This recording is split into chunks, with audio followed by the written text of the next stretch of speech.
Welcome to round 4 of the 2011 World Rally Championship from the Hashemite Kingdom of Jordan. This is an endurance test run in the desert mountains that rise up from the Dead Sea. Some of the most unforgiving terrain on the planet, perfect for a World Rally event.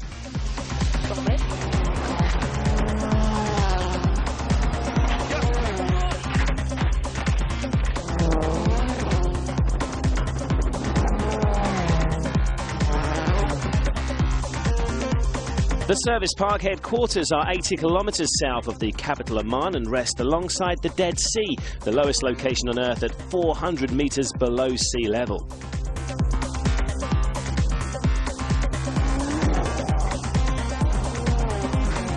The World Rally Championship is a truly global adventure. It's a logistical challenge of the utmost complexity for the teams and event management to transport their equipment from one rally to the next. This was the original route planned to carry the team trucks from Faro, the base for Rally Portugal, across the Mediterranean Sea to the port of Tartus in Syria. However, due to the recent civil unrest in Syria, the proposed route to Jordan had to be changed and diverted via Israel. All was moving according to plan when the container ship carrying essential infrastructure for all the teams suffered mechanical problems en route to Haifa. Then stormy weather further delayed the docking in the Israeli port. As a result of these unavoidable delays, the FIA, the WRC teams and Rally Jordan organisers have revised the itinerary, having been forced to lose the Day 1 stages. Day 1 will now be scrutineering, shakedown and the start ceremony in Jerash. All the vehicles and equipment for the pre-event recce were on the container ship, which meant that the rally organisers provided vehicles for all the teams to recce the stages. The determination to get this event underway is driven by the team spirit across the WRC. I'm sure everybody knows by now that the boat is late and all our stuff, including recce cars, are still there. So all the drivers have just tried to find some kind of 4x4 or jeep to do the recce, and now we are just preparing for the rally like normal. And okay, now we just wait what's going to happen, and if it's going to be delayed, then I'm just going to take some sun and, you know, relax. So it's really no big deal for me, but of course, for sure, I would like to get the cars here and all the equipment here and do the rally. Sadly, we're in a situation where we've now lost the first leg of the event, but hopefully we can still end up with two really good challenging days, which we know that this rally will throw because of the conditions it's here. This region is steeped in history. The start ceremony will be held in the Roman city of Jerash. And then there is the Wadi Rum desert to the south, the breathtakingly beautiful wilderness made famous by Lawrence of Arabia. Jordan boasts a landscape of biblical proportions, quite literally. Rally Jordan's power stage is the baptism site where Jesus Christ is said to have been baptized. Another stage is the unforgiving Mount Nebo, where Moses is said to have died and be buried. From on top of these mountains, there is a clear view to Jordan's neighbor Israel. The ancient city of Petra is carved entirely out of sandstone and a wonder of the world. Check that out. Mikko Hirvonen took full advantage of the time waiting for the container ship to arrive by making a trip down to this incredible historic site. That's really, really cool.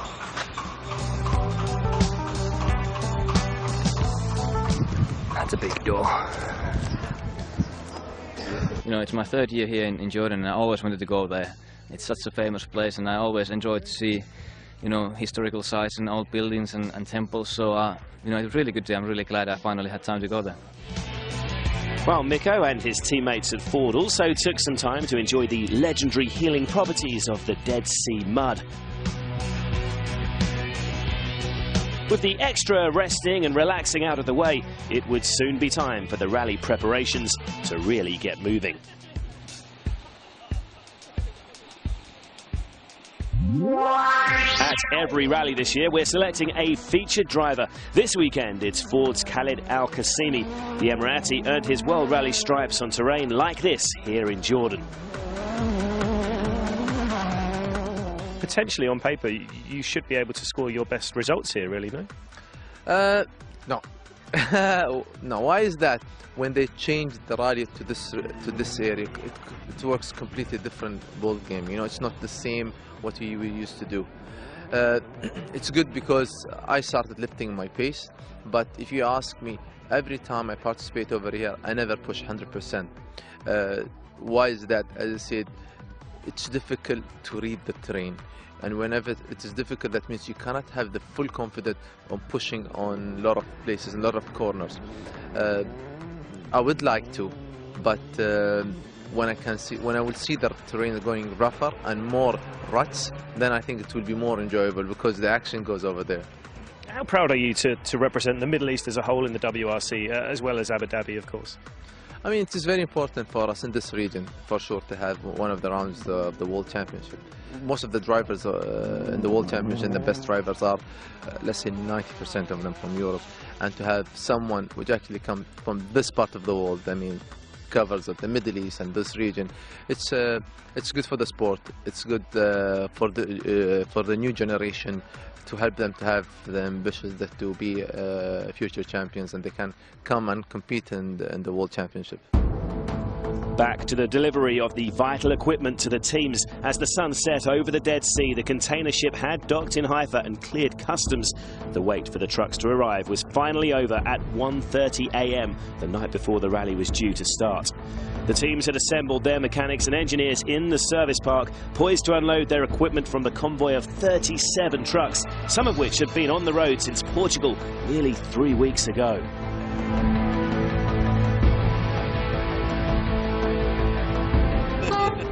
As soon as the trucks pulled into the service park, it was action stations as the teams would work through the night to get their cars ready for scrutineering and shakedown the following day.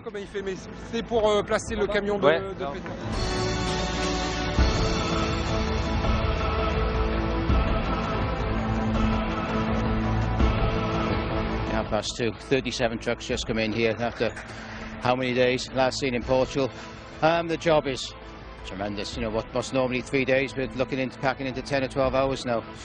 Shakedown starts in 10 hours. But the spirit and everything, we're going for minimum setup, obviously, because everything's shortened. But a huge task to turn the service park into a workable area. But it'll happen. As you see, the spirit in everybody is fantastic at the moment. Over at Ford as well, the unenviable task of building their entire service area in the dark was well underway.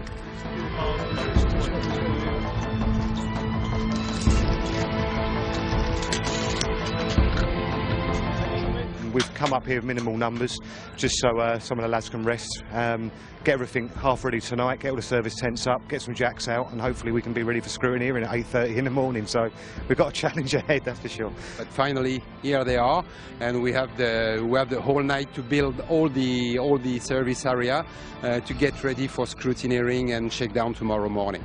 What time will you have this done by? What time? I don't know. I don't know. We are going to work all night long for sure, definitely. The teams would indeed work through the night. After the break, find out if they met their deadlines. And also, we look back on the first 3 events of a thrilling season so far, plus all the action from Rally Jordan 2011 Shakedown, as we find out just how well the mechanics have put those cars together.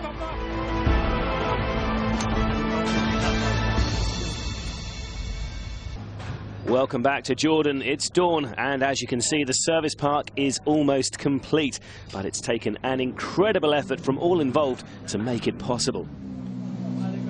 The teams have had their personnel working through the night to get as much of the event preparation completed as possible in the time available. With the infrastructure mainly completed, now attention can switch to the cars, with just a few hours remaining to prepare the machines for event scrutineering and then the shakedown test later in the morning. Rally is always a test of endurance, and not only for the drivers and co-drivers. Since the trucks arrived, I think around 1:30 this morning, we have had about 12 people working non-stop full-time until now, and they are still working to build the whole service back up to be ready for the start of tomorrow. Sven Smith's clearly exhausted there, and as the Ford team apply the finishing touches to their service area, a separate team of mechanics are working hard to ensure the cars are set up correctly for the unique hazards of Rally Jordan. It has been a remarkable demonstration of teamwork. Usually we're a bit split up into different areas, but here everybody has to muck in to do everything. We have a very, very short period to get all the kit up and working, and the car's ready for scrutineering this morning. Are you confident everything will be ready for scrutineering? Yeah, we'll be there, but it's still not finished. You see, we'll be working through the day, bits and pieces, trying to finish things off, but we'll get there. With the hard work behind them, attention can now switch to the challenging rally ahead. And how will this new itinerary impact on the drivers' tactics? It's not ideal. It would have been nice to do the first day, and then I would have only 70 k's of road sweeping, but then if everybody plays tactics, I might be in the same position on the second day as well. So, I don't know in the end, is it going to play such a big part, or is it going to be so much different? So I just need to, go as fast as I can and just forget the whole thing and, hope that I can still fight.